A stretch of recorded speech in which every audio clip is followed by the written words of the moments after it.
Hey guys, welcome back to my channel. Today I'm going to talk to you about the books and the shows that I read and watched in the month of October. It's been a really good month in terms of reading if you consider the quality of the books that I read as opposed to the quantity. October was a great month. I read some amazing books together with some amazing people. My name is Angela. You can call me Angie. If you love books the way I do, chances are that you will love my channel. So please go ahead and subscribe, like, share, and comment. So without further ado, let's get into my October wrap up.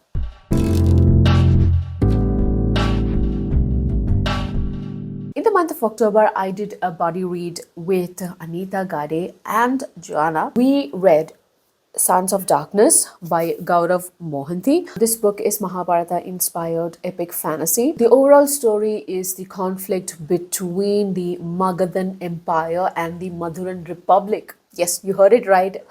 The concept of a republic founded by Krishna in a Mahabharata inspired fantasy novel, but it is very well executed by Gaurav. You might be skeptical when you hear these concept of republic being established within the the story of Mahabharata, but it is very well executed and I didn't have any complaints. This republic basically, which is founded by Krishna, he has set up a council of senators, but at the end of the day, he is the one who is pulling the strings behind the scenes, unbeknownst to even the council members or the senators themselves.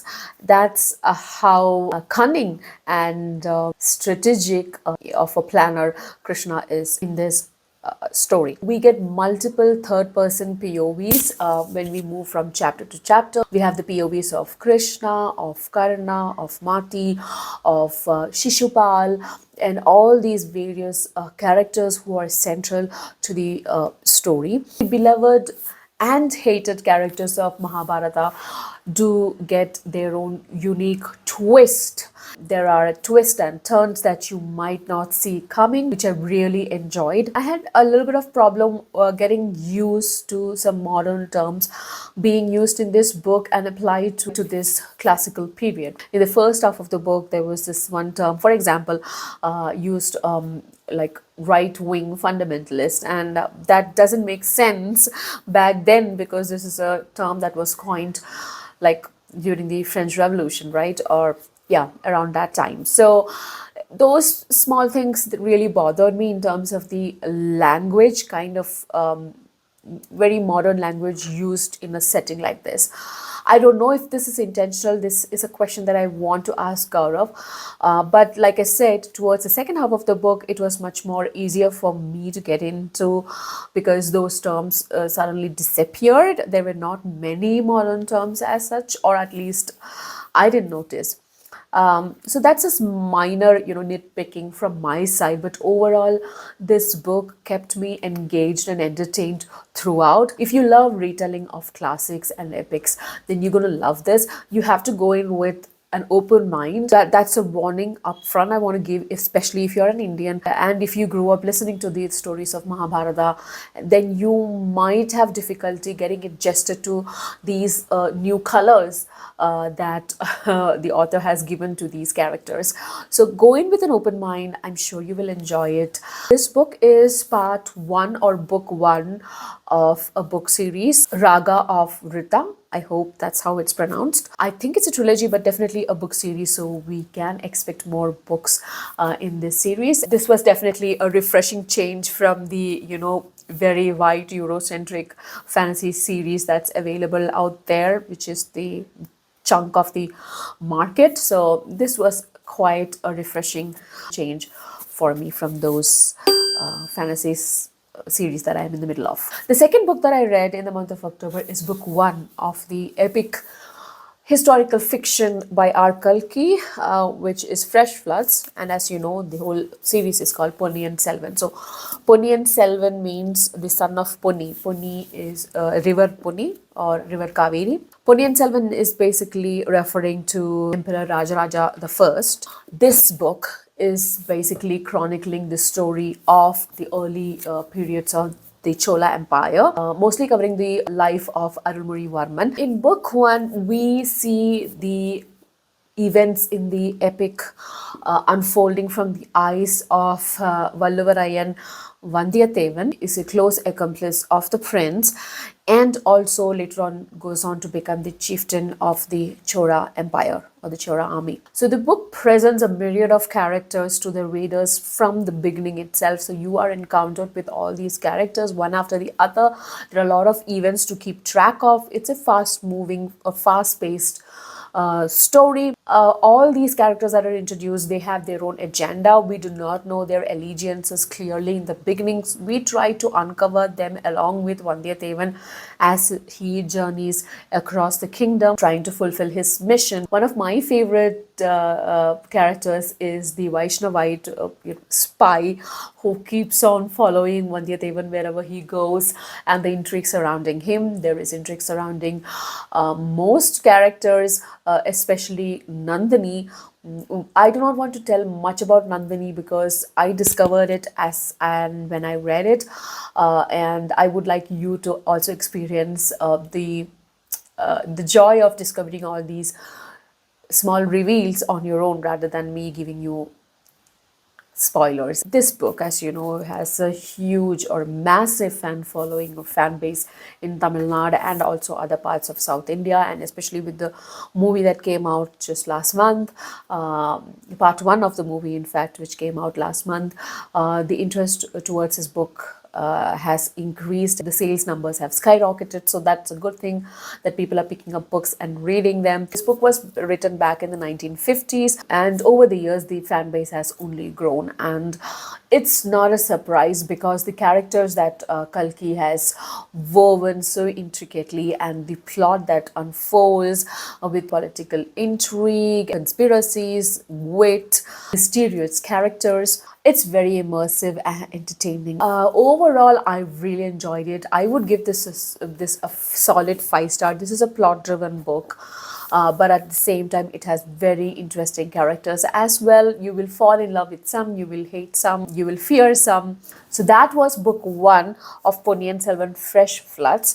Next up, I started reading Meditations by Marcus Aurelius. Stoicism is something that I am currently contemplating a lot about. I'm trying to read and understand the concept and the philosophy behind Stoicism. So I thought that I need to read this book. Actually, my motivation for picking this book up is Brandon from Brandon's Bookshelf. He does a series on Mondays called Meditations, where he reads each chapter of this book, and that's when I decided that I need to buy this book. And even my husband, who is also interested in philosophy, keeps talking about this book. So I'm going through this book, taking my time, because it's not a book that you read in one sitting, even though it is so small. I want to take my time and savor. I started, with pencil, marking, sentences and phrases and paragraphs and that, quotes that talk to me. And then after a point, I stopped doing that because this is just a treasure trove of quotes. You just want to underline anything and everything. This will be a constant reading material during my morning journaling / planning time, contemplation time. That's what I use the mornings for.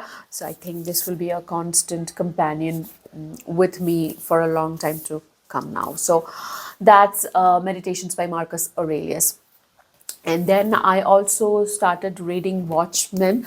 Actually, I had read first part. I read it once again with Kiran. We did a live reading on my channel, and I'm planning to continue this. I have this omnibus the deluxe edition, which has the entire story covered. So I will finish this definitely, and maybe do a review chapter wise, or it's divided into several sections. So section wise, I might do review.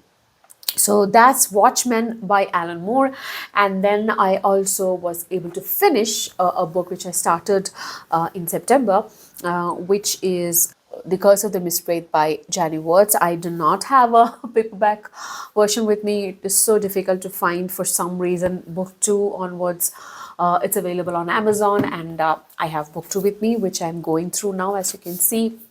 This was such a great discovery of a book for me. Janny is definitely currently my favorite author, along with Stephen Erickson. Oh, by the way, I had done a discussion on my channel together with Blaze and P.L. Stewart, together with the author herself, Janny Wurts, last Saturday. So if you haven't watched it yet, I will add the cards above so that you can go ahead and watch that live discussion with the author. It was so insightful and eye-opening for me, the kind of effort and dedication. It's almost like 5 decades of work that you can see in these 11 book series.